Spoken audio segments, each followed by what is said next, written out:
Gugat cerai Randy ke Janet, Lady Nayon pastikan anaknya tak kekurangan kasih sayang. Lady Nayon sudah buat keputusan. Ia mengakhiri pernikahannya dengan sang suami Randy ke Janet.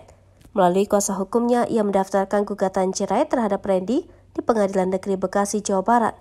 Gugatan cerai Lady Nayon terdaftar dengan nomor perkara 314-Perdata Gugat-2023 Pengadilan Negeri Bekasi. Di Instagram, Lady Nayon memastikan anak-anaknya tak akan kehilangan kasih sayang meski orang tua mereka bercerai.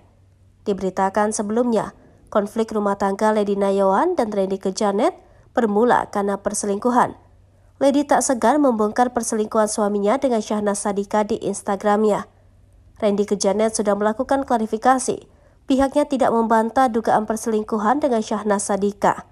Ia mengakui kesalahan dan ingin memperbaiki kerusakan yang ditimbulkannya.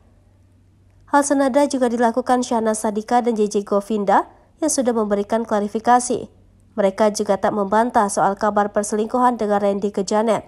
Namun, Shahnaz Sadiqah dan JJ Govinda memilih untuk tetap bersama usai kabar dugaan perselingkuhan dengan Randy ke Janet.